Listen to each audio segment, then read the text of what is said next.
जोहट उपचुनाव सीट पर कांग्रेस और बीजेपी में कांटे की टक्कर है। साथ ही आरोप और प्रत्यारोप का दौर भी यहां जारी है। बीजेपी लगातार कांग्रेस पर आरोप लगा रही है और शिवराज सिंह चौहान के चेहरे पर चुनाव लड़ रही है।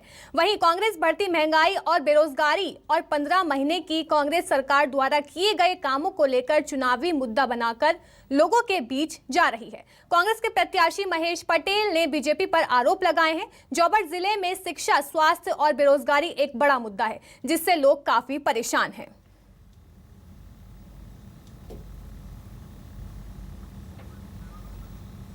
जोहट में उपचुनाव को लेकर लगातार जो लोग हैं वो अपने अपने क्षेत्रों में पहुंचकर जनसंपर्क कर रहे हैं। हमारे साथ में बीजेपी की प्रत्याशी सुलोचना जी हैं हमारे साथ में। मैम, आपने कांग्रेस छोड़कर बीजेपी ज्वाइन करी, क्या मुद्दे हैं जिनको लेकर आप लोगों के बीच जा रहे हैं?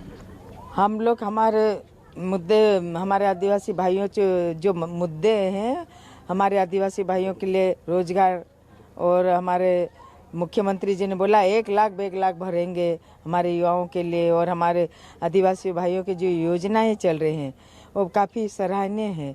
हमारी योजना घर घर तक जा रही है। हमारे नल जल योजना पानी की हमारी महिलाओं के लिए जा रही है, घर घर पर योजना चल रही है।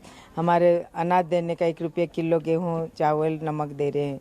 हमारे दूसरा बहुत सारी योजना चल रही है। आयुष्मान नाम कार्ड बनते ही हमारे लोगों को, हमारे आदिवासी भाइयों को जो इलाज के लिए पैसा 4-5 लाख रुपया दिया जाता है। हमारे भाइयों के लिए कहीं भी एक्सीडेंट हो जाए, कहीं महुए से गिर जाए, कहीं सांप काटने से 2 लाख रुपये मिलते। बहुत सारी योजना चल रही मेरे भाइयों के लिए, आदिवासी भाइयों सभी के लिए। जो स्वास्थ्य को लेकर यहाँ पर जो व्यवस्थाएं होनी चाहिए वो व्यवस्थाएं अभी तक नहीं हुई है। 12 बार कांग्रेस की सरकार, कांग्रेस का यहाँ पर विधायक रहा है, अब आप चुनाव में बीजेपी की तरफ से उतरी है, तो क्या लग रहा है कि यहाँ पर स्वास्थ्य व्यवस्थाएं कैसी होनी चाहिए? यहाँ पे स्वास्थ्य सेवाएं बहुत सुदृढ़ होना चाहिए, अच्छा होना चाहिए। ऐसा कोई वो नहीं है, हमें अच्छा काम चल रहा है, कोई बीमारी नहीं है। अभी जो बीमारी चल रही थी कोरोना काल में, जब भी हमारे प्रशासन ने, हमारे देश के प्रधानमंत्री आदरणीय हमारे शिवराज सिंह जी ने बराबर ध्यान रख के हमारी जनता के लिए काम किया है। अच्छी दवाएं, जो भी दवाएं लगी वो सब पहुँचाई है, कोई कमी नहीं है। और अच्छा, केंद्र की अगर बात की जाए तो लगातार महंगाई जो वो बढ़ती जा रही है, डीजल पेट्रोल के दाम हैं वो बढ़ रहे हैं। कांग्रेस को लेकर आरोप लगा रही है कि लगातार जो है महंगाई बीजेपी के कारण बढ़ रही है, तो उसको लेकर आप क्या कहेंगे? महंगाई कोई बढ़ नहीं रही है। महंगाई बढ़ने के साथ साथ में हमारे मजदूर भाइयों के लिए वेतन भी बढ़ रहा है, मजदूरी भी बढ़ रही है। महंगाई कोई ऐसी बड़ी बात नहीं है, वो तो चलता है जो भी है। अच्छा, यहाँ पर एक बड़ा मुद्दा बेरोजगारी है। लोगों को काम करने के लिए गुजरात या महाराष्ट्र या दूसरे जिलों में जाना पड़ता है, तो यहाँ पर कैसी व्यवस्था होनी चाहिए? क्या आने वाले समय में कुछ यहाँ पर फैक्ट्री वगैरह लगनी चाहिए? अब तक तो कुछ यहाँ पर हुआ नहीं है सर। पहले भी नहीं हुआ, अभी तो होएगा। जो भी फैक्ट्रियाँ लगेगी, छोटे छोटे उद्योग खुलाने का हमारे देश के प्रधानमंत्री, हमारे मुख्यमंत्री जी बोल रहे हैं, छोटे छोटे उद्योग लगा के हमारे भाइयों को रोजगार मिलेगा उससे। चुनाव में आप उतरी, एक महेंद्र पटेल जो है उनके ऊपर एक कल FIR यहाँ पर दर्ज हुई है। एक दुष्कर्म का जो मामला था उनके भतीजे पे हुआ था, और कल रात को उनके ऊपर एक FIR दर्ज हुई। तो उनका ये कहना है कि इसके पीछे जो है बीजेपी के लोगों का हाथ है कि उनने हमारे ऊपर FIR दर्ज करवाई। इसको लेकर आप क्या कहें? सामने देख रहा, जो वो लड़की बोल रही है, जो वो बोल रही, तो क्या कोई बीजेपी का हाथ थोड़ी रहता है? जो तो सामने दिख रहा है, जो बोल रही लड़की उसका देख लो। हमारे बीजेपी क्या करेगी उसमें? हमारा भारतीय जनता पार्टी उसमें क्या करे? जिसकी गलती वो भरे। तो ये थे हमारे साथ में बीजेपी की प्रत्याशी सुलोचना रावत जी, जिनका साफ कहना है कि अब जो है हम यहाँ पर महंगाई को भी कंट्रोल करेंगे और साथ ही साथ में यहाँ पर रोजगार लगाए जाएंगे। कैमरामैन केशव मराठा के साथ हेमंत शर्मा, न्यूज़ 24 इंदौर। जोहट में उपचुनाव की तारीख जैसे जैसे नज़दीक आ रही है, दोनों ही पार्टियां जनसंपर्क बढ़ा रही हैं और लगातार लोगों के बीच पहुंच रही हैं। हमारे साथ में महेश पटेल यहां पर मौजूद हैं, जो कांग्रेसी प्रत्याशी हैं। सर, किन मुद्दों को लेकर आप जनता के बीच जा रहे हैं? हम बिजली, सड़क, बेरोजगार और शिक्षा को लेकर जा रहे हैं हम।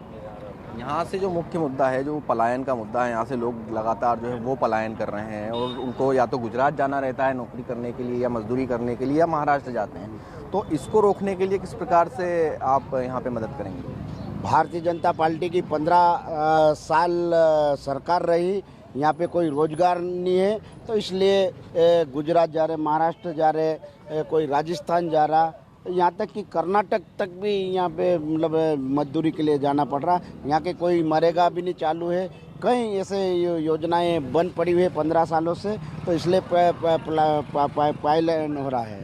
पर 11 बार से जो है वो यहाँ पर विधायक है कांग्रेस के ही रहे हैं। 11 बार कांग्रेस ने अपना झंडा बुलंद किया है, तो कांग्रेस के विधायकों ने क्या काम यहाँ पर ऐसे किए हैं जो आप बता सकते हैं कि यहाँ पर हमने ये काम किए हैं? कांग्रेस ने यहाँ पहले मरेगा की कई योजनाएं करी, तालाब बनाए, रोड बनाए, तो यहाँ रोजगार मिलता था। जब से प्रधानमंत्री नरेंद्र मोदी की सरकार बनी दिल्ली में, जब से ये मरेगा का काम पूरा बंद होने से तो अधिक पाइलन हो गया है, और इसके कारण आज यहाँ पूरे बेरोजगार है, कहीं कोई उद्योग नहीं है, कहीं नहीं है। कांग्रेस के विधायकों ने यहाँ काफ़ी काम किया है और काम किया है। एक बिजली की बड़ी समस्या है कि लोगों के घरों में मीटर नहीं है, बावजूद इसके बड़े बिल आते हैं।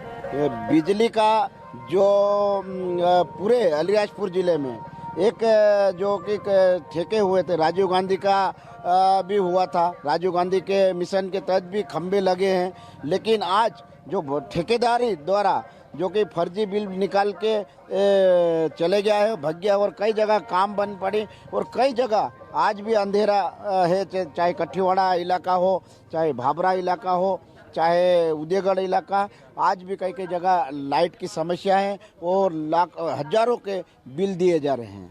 एक आपके ऊपर जोबट में एक मामला दर्ज हुआ है धमकी देने का। एक दुष्कर्म की पीड़िता है जिसने आपके एक भतीजे पे आरोप लगाया था, उसके बाद में आपके ऊपर एक FIR दर्ज हुई, तो इसको लेकर आप क्या कहना चाहेंगे? ये भारतीय जनता पार्टी के मंत्री द्वारा जो बौखलाहट, जो कि हार की इनकी बौखलाहट के कारण मुझे बदनाम करने के लिए उन्होंने झूठी FIR की गई है, और जो FIR घटना दिनांक बताए 8 तारीख को मैंने नामांकन भरा था, और 12 बजे से 4 बजे तक हमारी सभा चल रही थी। उसमें हमारे प्रदेश के 13 विधायक और कई नेता प्रदेश के वहाँ मौजूद थे, और ये भारतीय जनता पार्टी के जो भी मंत्री हो या संतरी हो, उन्होंने बौखलाहट, क्योंकि यहाँ कांग्रेस भारी मतों से जीत रही, झूठे आरोप लगा रहे, हमारे कार्यकर्ताओं को फंसाया जा रहा है। एक बोरा समाज का, जो कि कभी पूरे देश में कभी दारू का ना तंबाकू हाथ नहीं लगाता, वो बोरे समाज के लोगों को एक कार्यकर्ता था, उसको 10 पेटी रख के थानेदार द्वारा और SP द्वारा उसको बंद किया गया है। आपके सामने जो प्रत्याशी खड़ी हुई हैं सुलोचना रावत, वो भी कांग्रेस की थी, और कांग्रेस क्या उन्हें क्यों नहीं उनको साथ में रख पाई? क्या ऐसे कारण थे जिसके कारण वो छोड़कर कांग्रेस चली गई? भारतीय जनता सुलोचना रावत 2018 से ही निर्दलीय चुनाव उनका बेटा लड़ा था, जब से हमने पार्टी से निकाल दिया था, और वो 2019 में भी लोकसभा में भारतीय जनता पार्टी के एजेंट के रूप में काम किया था, तो कोई इससे कोई फर्क नहीं पड़ता। मुख्यमंत्री शिवराज सिंह चौहान लगातार यहाँ पर सभाएं कर रहे हैं, अब ज्योतिरादित्य सिंधिया की भी सभा होने वाली, तो इससे कितना फर्क जो है चुनाव पे पड़ेगा? चाहे मुख्यमंत्री आ जाए, चाहे प्रधानमंत्री आ जाए, चाहे ज्योतिरादित्य सिंधिया आ जाए, यहाँ पे कांग्रेस का विजय होना है, कोई भी आ जाए, क्योंकि इन्होंने बेरोजगार युवाओं के साथ इतना अन्याय हुआ था भोपाल में, तो वो 30 तारीख को उसका जवाब देंगे पूरे अलीराजपुर जिले के युवा जोबट विधानसभा के। जोबट विधानसभा में आप लगातार वोट मांग रहे हैं, तो क्या वो ऐसे वादे हैं जो आप यहाँ की जनता से कर रहे हैं? मैं सबसे ज़्यादा बिजली, DP, पानी, सड़क और शिक्षा और स्वास्थ्य और बेरोजगार को युवाओं के पूरा समर्थन मिल रहा है, उसके समर्थन से हम यहाँ विजय होंगे। तो ये थे हमारे साथ में कांग्रेस प्रत्याशी कमल पटेल, जो उनका साफ कहना है कि यहाँ पर एक बड़ा मुद्दा बेरोजगारी है, जिससे खत्म करना बहुत जरूरी है। कैमरामैन केशव मराठा के साथ हेमंत शर्मा, News 24 जोबट।